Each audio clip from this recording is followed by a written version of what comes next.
Oh, sige.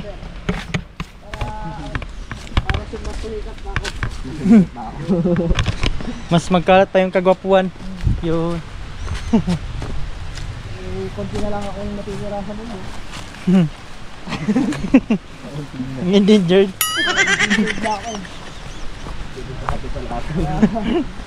Kailangan makipalabas na ako sa ano. Kailangan tumanda ako. Sa mga oras na to guys, tahimik na lahat ng kasama ko. Dahil hapon na, pagod na ang lahat. Tsaka ramdam na nila yung ngalay at tsaka sumasakit na rin yung mga katawan nila. Kaya kahit papano, nakakasabay pa rin. Kasi hindi naman ganun kataas yung mga hiking dito sa Mount Coolys. Ayan, yung pinupunta namin ngayon dito guys, ay pupunta kami sa falls.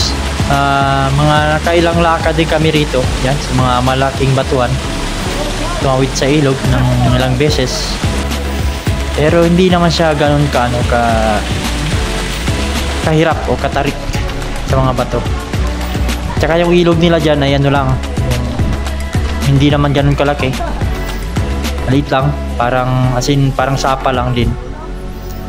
Pero yung tubig nila dyan ay napakalamig. Ayan.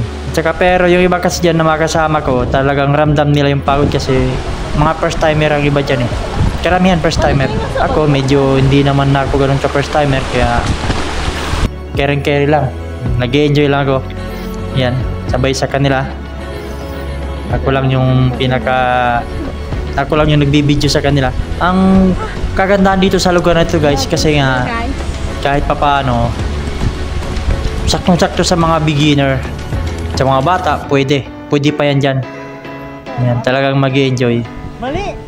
Dyan, sa ano na yan, malapit na kami dyan eh. Malapit na kami sa pinaka-tuk-tuk niya. Ayan. So, yan, pahinga muna ng konti. Dahil, andyan na rin naman kami, malapit na. Relax.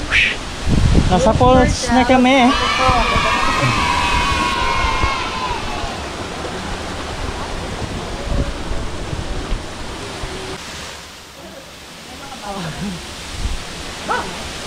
Wow, drone!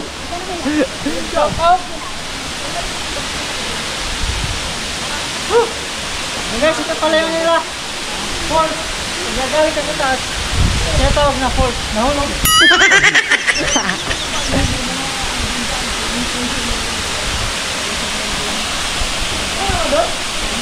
Bawal siya, dito lang.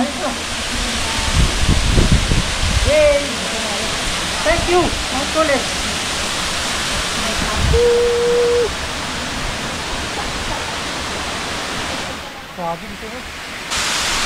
Yo, what's up?